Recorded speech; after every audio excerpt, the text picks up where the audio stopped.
Welcome back. That's right. It is the Legends game right here at Rogers High School. Man, listen, family and friends and those that's watching on YouTube and anywhere, I am in the sea and company with some good flowers, y'all. And I can literally say that because I know about him, I heard about him, and even get a chance to walk in his shadows. Not in basketball, but similar in terms of as we celebrate being Cougars, Sylvania Southview Cougars. Mr. John Flowers. Mr. John Flowers, what's going on? Oh, hey, I'm glad to be here. Glad to be standing, walking, and breathing air. And breathing air. Good start for me. Yes, it is. So it's the Legends game this weekend here at Rogers. So much we're going to kind of cover in this short period of time. And we're going to talk about what the Legend games mean to basketball. But I want to take it back because Mr. Flowers, you was one of the first blacks in Sylvania. Yes. In the 70s? Yes. 70, 74, 75, 76.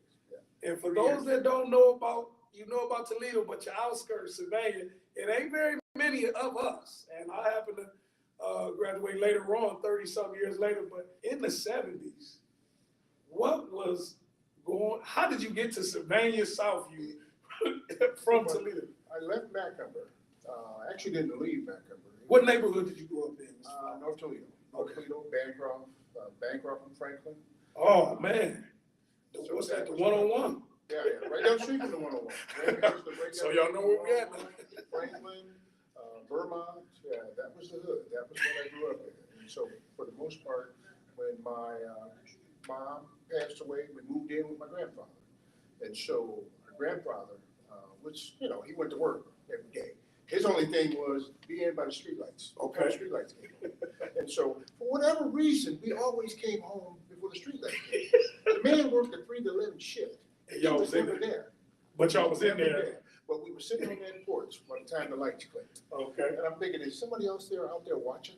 Because you have a neighborhood that they checked up on you or they asked about you. How many brothers and sisters did you have? I had two sisters. Okay. I still have 2 sisters. Okay. And I lost my only brother.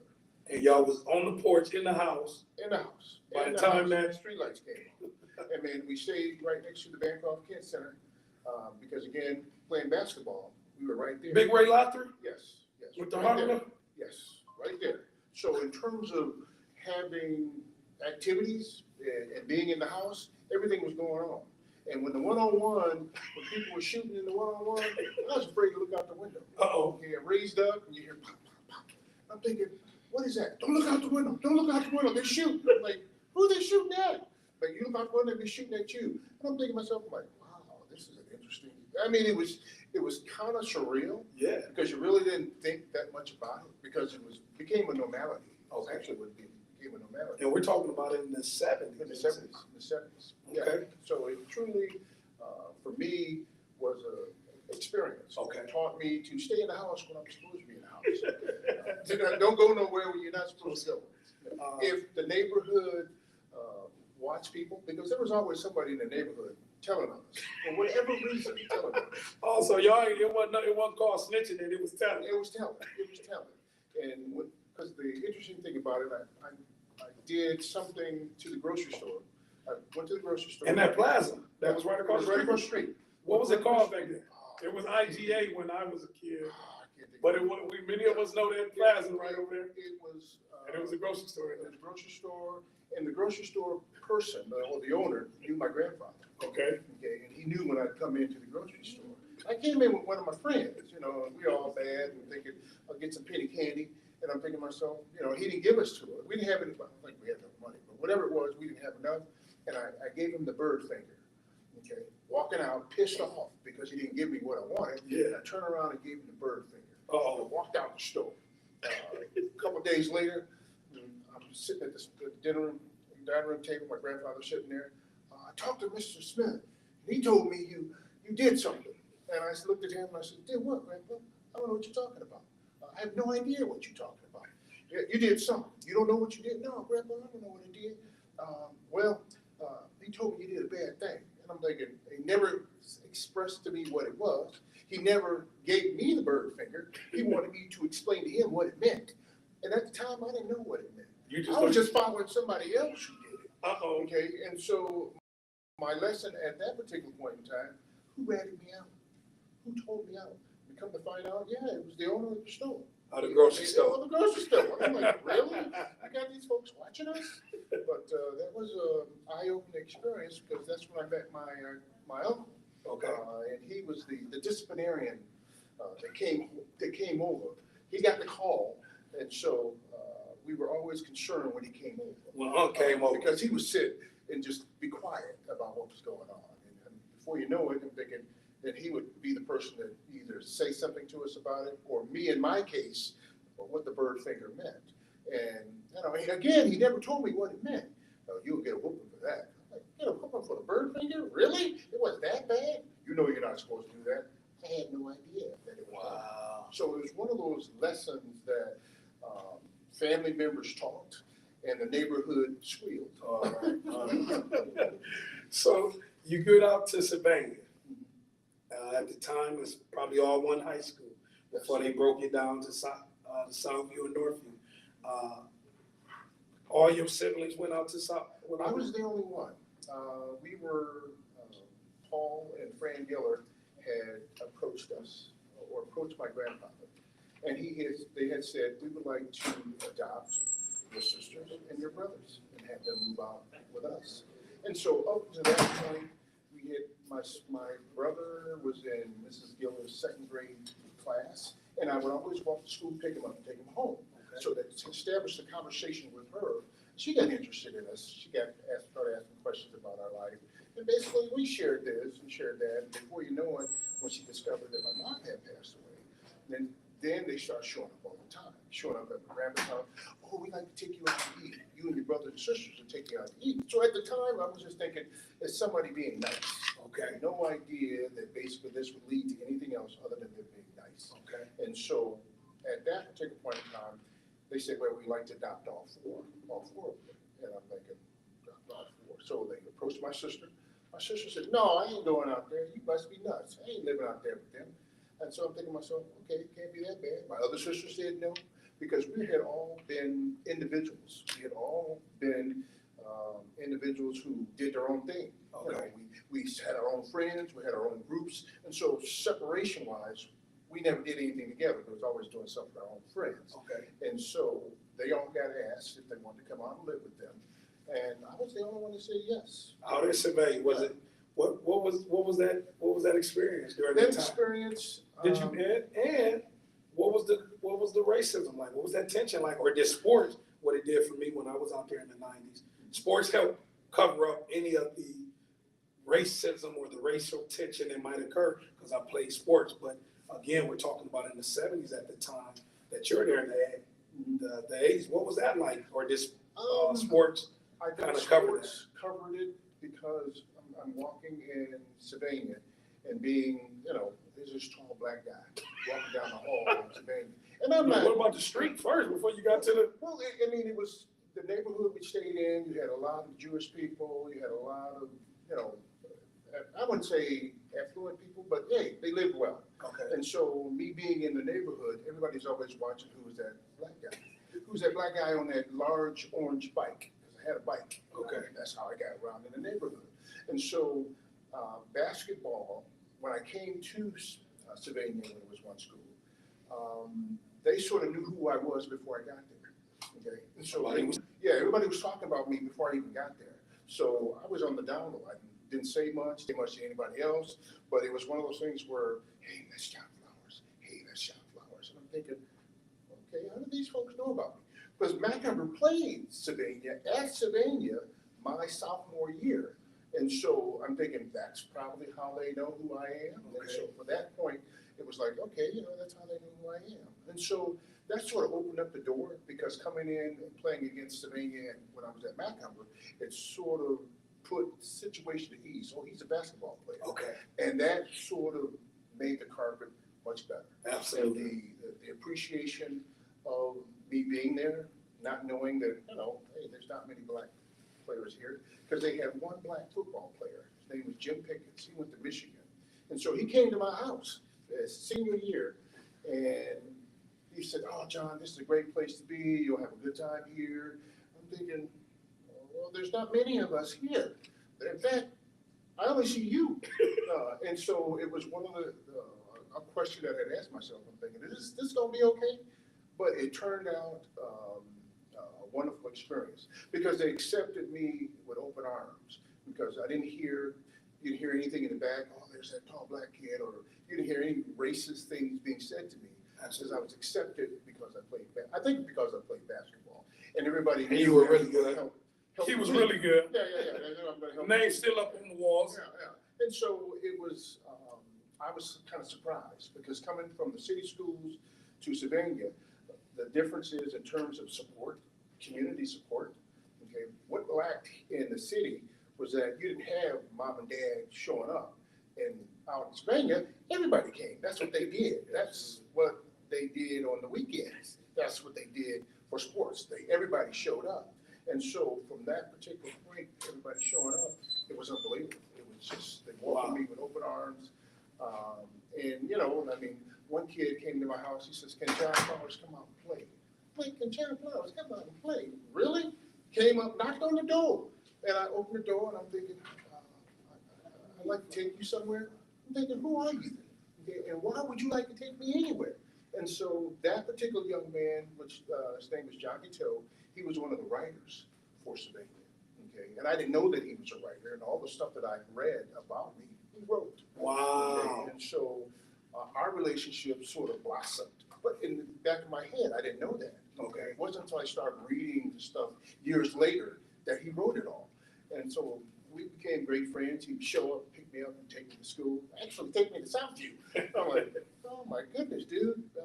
And so from that particular point, it was that I still am in touch with those people today. Absolutely. We're talking, there's a group of about 10 guys, and we're still together today. Y'all have breakfast? Lunch, lunch, go to each other's houses, family events. And so that's still taking place. And one of the things that I enjoyed about the camaraderie in terms of Sylvania was they all embrace you. They all embrace you.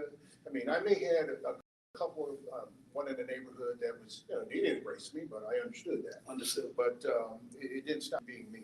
And the welcoming committee was, you know, tenfold, definitely tenfold. Absolutely, absolutely. And just thank you for taking us down there and as we kind of bring this thing, this conversation, because there's some good grease on the stove as they talking about. But I do want to just kind of touch on a couple of final points. You had a chance to go to BG, and I was sharing when we were offline. We were talking about the newborn, Marcus and Melvin Newborn. And Marcus talking highly about your time at BG and what that meant to the game over at BG.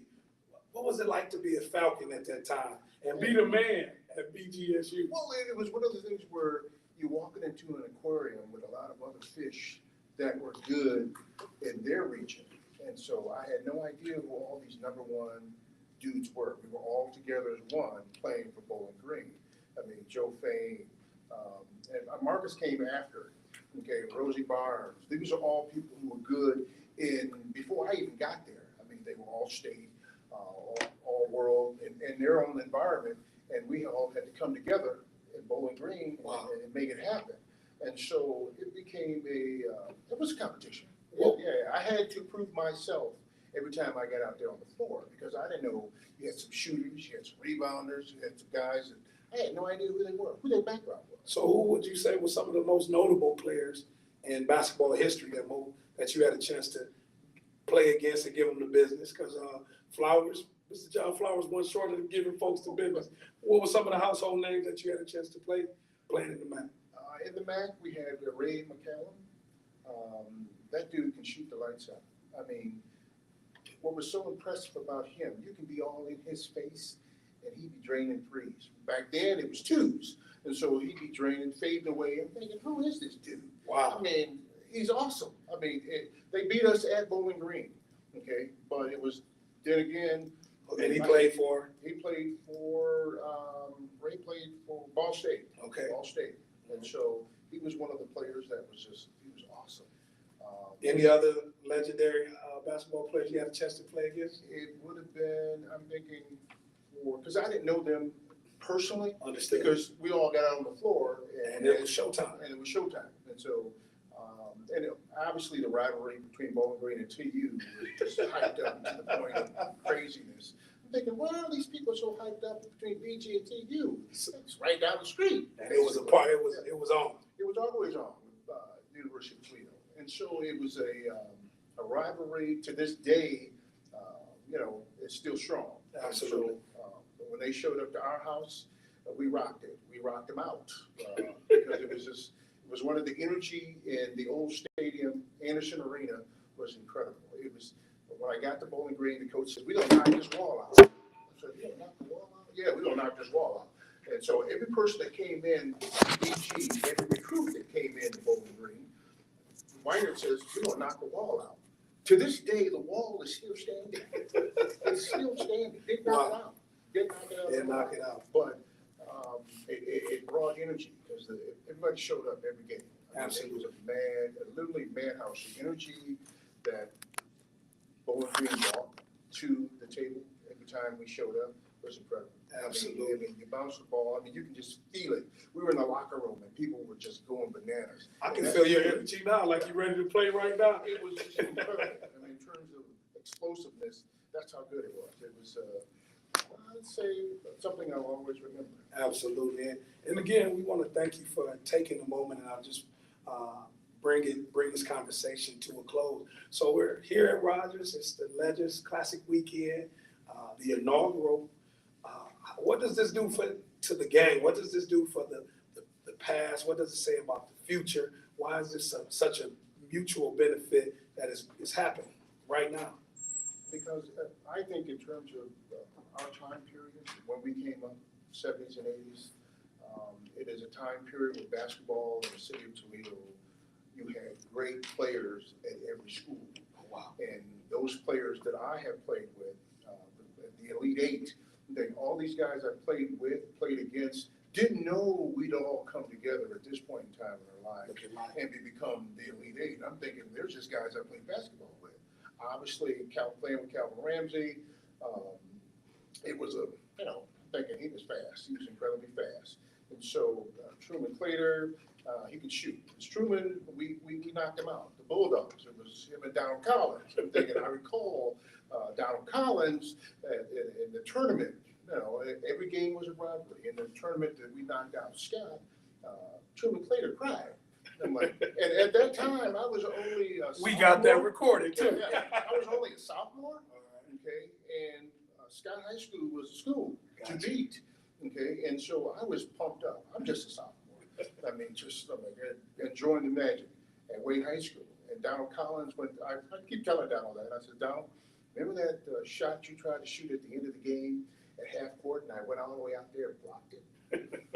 Oh, John, you shouldn't have blocked my shot. I'm thinking, hey, I was guy. I mean, it was the end of the quarter, and we were up, and we ended up ending Truman Claytor's high school career that game. Wow. So wow. He keeps reminding me of that. Well, good brother Flowers, we thank you, and I would also be remiss not to say, seeing your works off the court in terms of the juvenile detention system and working with our juvenile system and how it reformed a lot of the culture here in Toledo and Lucas County around the juvenile justice system. So thank you for your years of service. I actually had a chance to attend your retirement when they had that small get together for you. Yeah, that was a big get together for you and Ms. Gerber.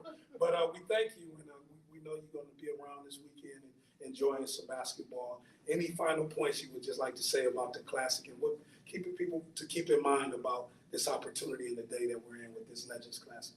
It's something that, I'm glad it has appeared. I'm glad they put it together. Okay, and with my own personal feelings, I'm a legend. I just played basketball. That's basically what it was. And I was the youngest person playing basketball with a group of Elite Eight. I was the youngest one. So for me to be in this group of Terry Crosby's, Terry, they were all much older than I was. I'm thinking I'm a little baby. And in the picture you see in the program, I'm that little guy at the bottom of the program. I'm thinking, wait a minute, with the rest of these guys. So to be a part of it, to be acknowledged as such, as warm-hearted. With the Blade, put that out there, and I'm thinking I had no idea that I would be in this group. So this particular legends, the classic. It's well worth it. Toledo basketball was strong, and it should come back as strong as it was when we were playing. We thank you so much. Appreciate it. Thank Mr. you. Flowers. Thank you. Yes, yes. All right. I'm gonna give you a hand up here.